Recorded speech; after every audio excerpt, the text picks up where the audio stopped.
Hello friends. आज जिस कहानी का ज्ञान मैं आपको फैलने वाला हूँ ना, उसका नाम है भोली और इसको लिखा है के ए अब्बास ने।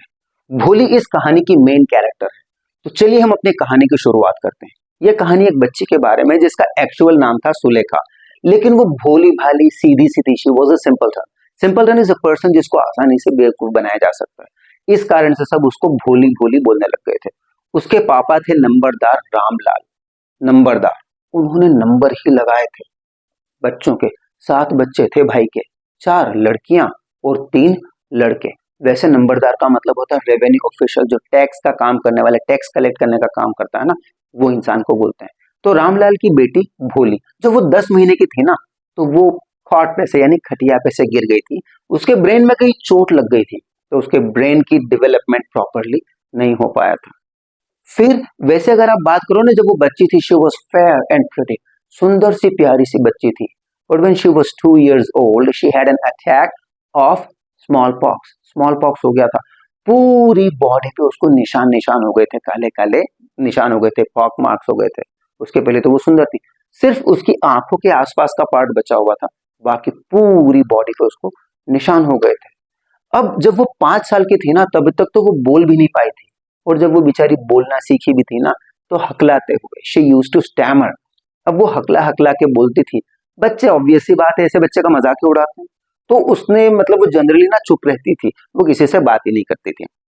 अब रामलाल के जो 7 बच्चे थे, उसमें से 3 लड़के, जैसे कि मैंने बोला, he had sent them to the city. First they attended school, school में पढ़े, कॉलेज में पढ़े, वो सिटी में। लड़कियों को भाई ने सिटी नहीं भेजा, किसी को भी नहीं भेजा। सबसे बड़ी वाली थी राधा, उसकी शादी हो गई थी। रामलाल को उसकी कोई चिंता नहीं, उसकी चिंता करेगा अब उसका पति। दूसरी वाली मंगला, दूसरी वाली की भी शादी फिक्स हो गई थी कि अब शादी कर देंगे। चंपा की भी कोई चिंता नहीं थी। इनफैक्ट इन तीनों बेटियों की, they were intelligent, they were good looking, उनकी शादी की कोई चिंता नहीं थी। भोली न दिखने में अच्छी थी, न दिमाग से तेज थी। उनको चिंता होती थी हस्बैंड वाइफ को कि इससे शादी कौन करने वाला है। जब भोली थी 7 साल की, तब उनके गांव में एक प्राइमरी स्कूल खुला। स्कूल का इनॉग्रेशन करने के लिए कोई इंपॉर्टेंट पर्सन तो आएगा ना। तहसीलदार साहब आए थे और इनॉग्रेशन के बाद वो रामलाल को बोलते हैं, भाई तुम सरकार के रिप्रेजेंटेटिव हो अपने गांव में, तुम अपनी बेटियों को स्कूल भेजो, तो तुम्हें देखकर लोग भी अपनी बेटियों को स्कूल भेजेंगे। रामलाल घर आया। सबसे पहली बात तो उसके अंदर इतनी हिम्मत तो नहीं थी कि अपने बॉस की बात को इग्नोर कर दे। मानना तो है। वो अपनी वाइफ को आके बोलता है, तो वाइफ बोलती है, आर यू क्रेजी, पागल हो गए हो, बेटियों को स्कूल भेज दोगे, उससे शादी कौन करेगा।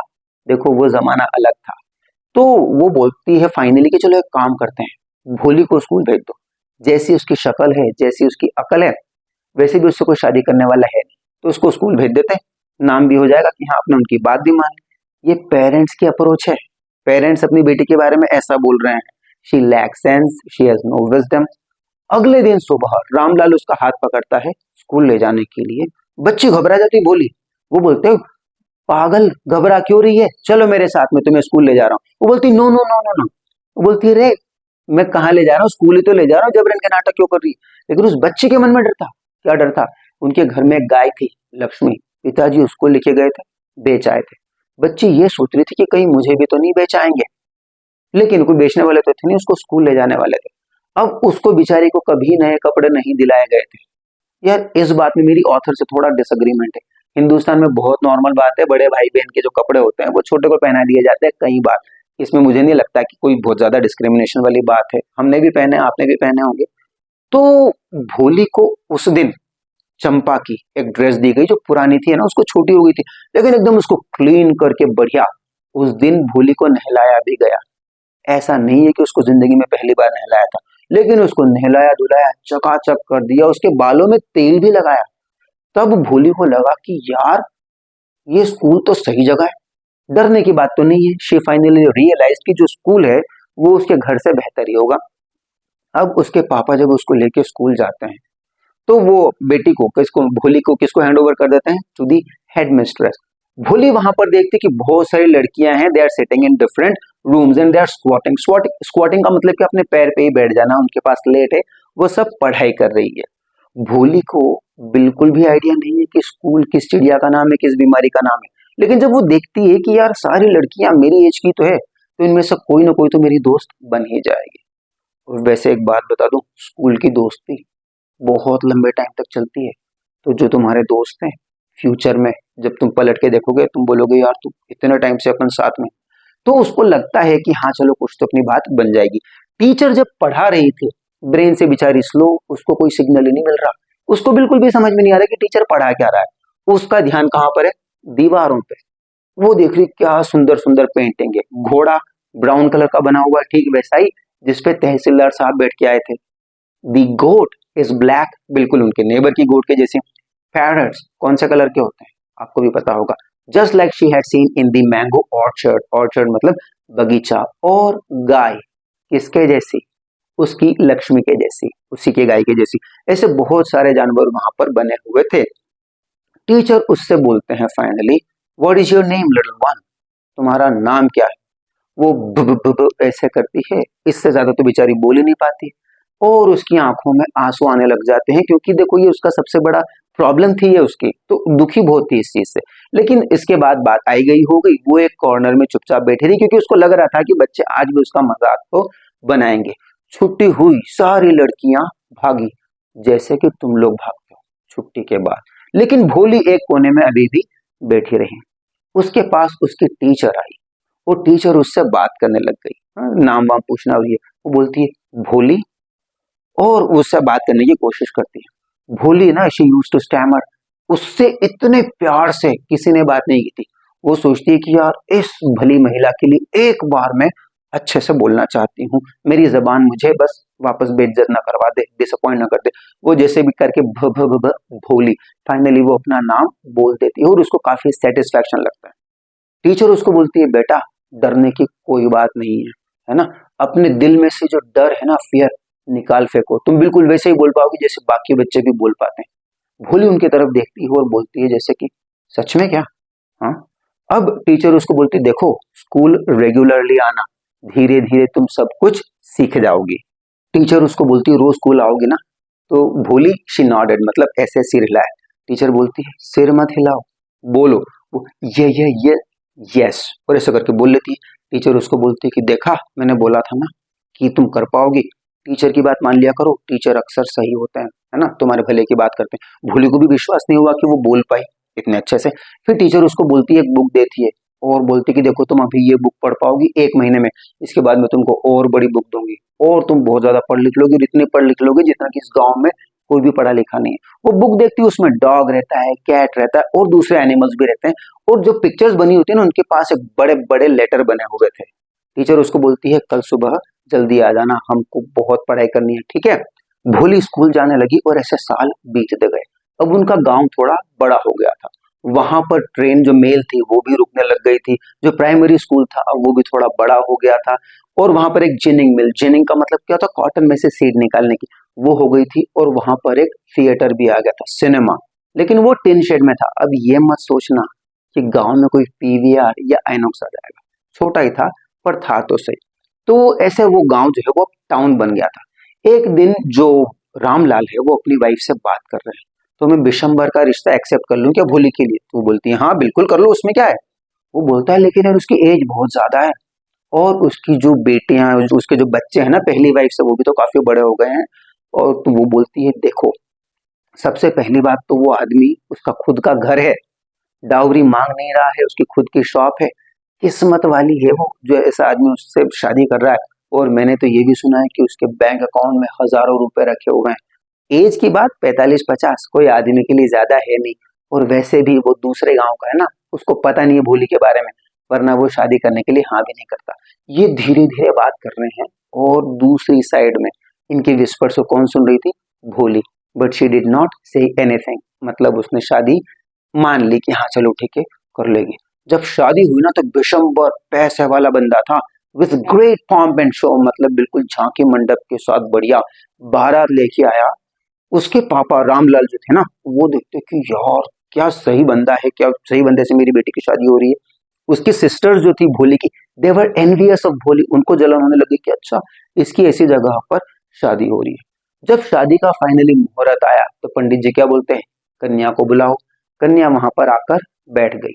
फिर रामलाल का एक फ्रेंड उसको बोलता है कि इसको गार्लैंड पहनाओ, तो येलो मैरीगोल्ड के फ्लावर्स की माला। अब माला पहनाने के लिए उसका जो वेल होता है ना फेस पे, एक महिला ने वो हटाया। तब विशंबर ने क्या देखा, उसके पॉक मार्क्स, और अपने दोस्त को बोलता देखा इसके फेस पर तो पॉक मार्क्स है। अब उसका दोस्त बोलता भाई तू भी कोई रणबीर कपूर नहीं है, अपने आप को भी देख ले। और जो विशंबर था ना वो थोड़ा लंगड़ा के भी चलता था, ही यूज्ड टू लिम्प। वो बोलता भले कुछ भी हो लेकिन मैं इससे शादी नहीं करूंगा, और अगर इससे शादी करूंगा तो 5,000 रुपए लूंगा। रामलाल जो थे वो अपनी पगड़ी विशंबर के पैरों में रख के और क्या बोलते हैं, मेरी इज्जत का ध्यान रखो, प्लीज 2,000 रुपए ले लो। वो बोलता है नहीं, मुझे पैसे तो 5,000 चाहिए। रामलाल बोलता है प्लीज बी कंसिडरेट, मैं किसी को मुंह दिखाने लायक नहीं रहूंगा। विशंबर बोलता है अगर मुंह दिखाना है लोगों को तो मुझे दिखाओ, पैसे पैसे दे दो। रामलाल फाइनली 5,000 रुपए लेके आता है और उसको दे देता है।